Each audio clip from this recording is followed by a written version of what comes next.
Tonight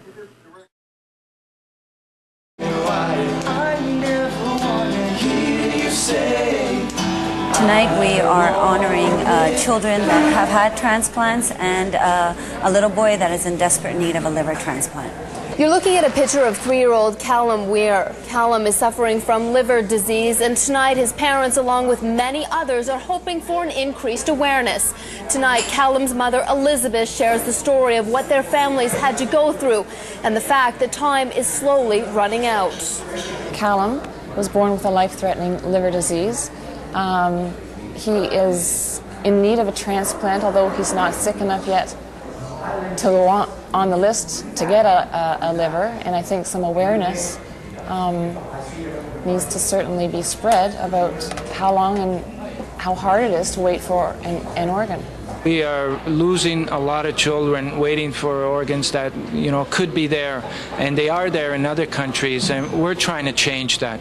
Waiting for an organ transplant can be a long and painful experience. Donating an organ can become a selfless gift of life. To donate, fill out the More card that's on the back of your license and notify a family member. From the Grenadier Cafe, I'm Tanya Rouse for City Pulse Tonight. Another gathering.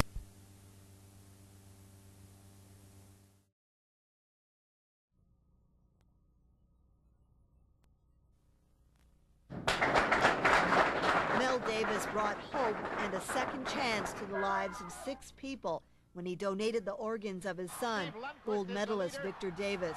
He was tragically killed by a hit-and-run driver 11 years ago. Victor had mentioned that almost a year earlier when his granddad passed away in a flippant remark. If anything ever happens to him, he wanted his organs donated. And I guess when the coordinator asked that question, it clicked. Currently, 13 people out of 1 million will donate their organs in this province. It's considered one of the lowest rates amongst Western world countries. But 45-year-old George Marcello hopes to change that. As a liver recipient, he'll be walking across Canada, taking 25 million steps in an effort to raise awareness about organ donation. I've devoted practically all my life into saying thank you to the families and to hopefully bring some hope to people that are on the waiting list. In Ontario, 350 people die each year waiting for organ donations. 350 people. That's like a jumbo jet crashing in the ocean. That jet crashed for Mary Louise Kearns last April when her infant son Keegan died waiting for a multi-organ transplant. Anybody can be affected by something like this, and that they have the ability to offer a gift to somebody else. Marcello's step-by-step journey across Canada will take 17 months and gets underway June 20th. Neha Bhupal, Global News.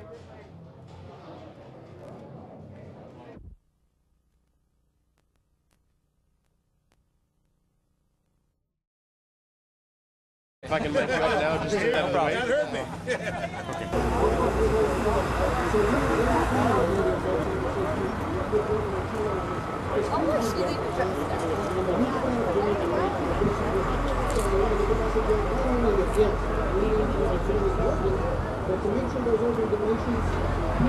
I know George is tied up, but I just want to add, on behalf of the legislature, our respect for what's being done here today. We've got an individual showing what one person can do, and in George's case, he's already shown what one person has already done.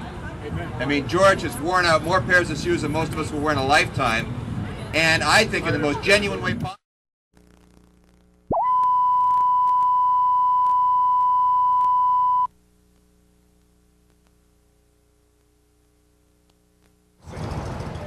We're responding to a crisis.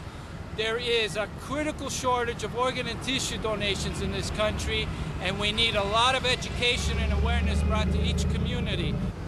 George, would you like to come up, please? Marcello says the harvesting of organs for transplants are still up to the family of the deceased and the hospitals. Those wishes can circumvent donor cards. It's why Marcello and his group, Step by Step, is calling for a national registry program. The governments have not acknowledged this as a crisis. We need them to acknowledge what's happening here as a crisis. Marcelo would like the government to set up a national data bank of donor names. Doctors would not have to ask permission from the family, and that would speed up the process. Time is of the essence for those waiting.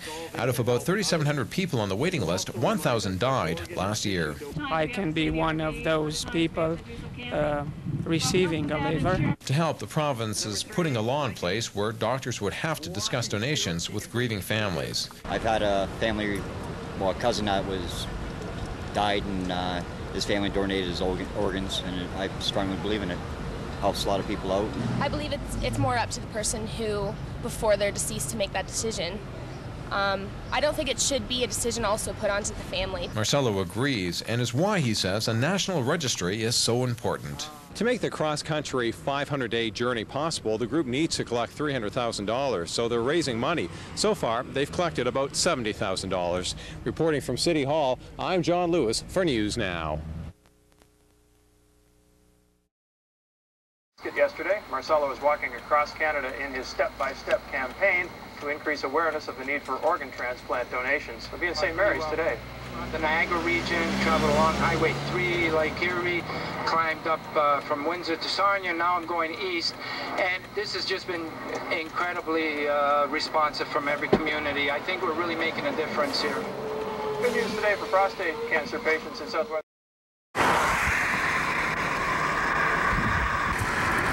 Hi, Kirk. Hi, George. How's it going? Okay, sorry about the rain.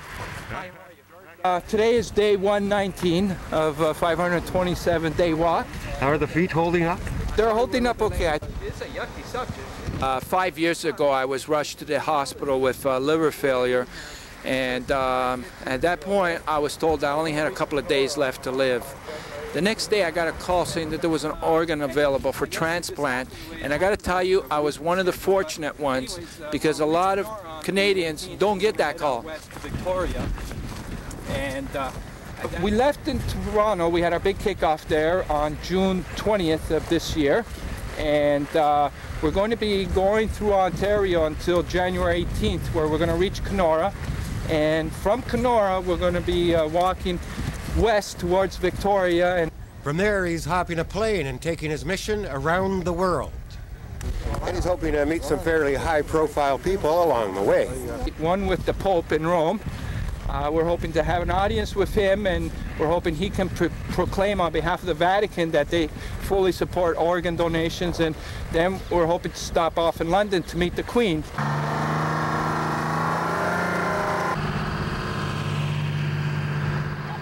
You know, it's a shame that we're living in a country such as Canada, where we're the lowest organ donating country, and many lives are being lost because of this. So we need to change that, and that's what this whole walk is about. At the Meaford base, I'm Kirk Scott reporting for News Now.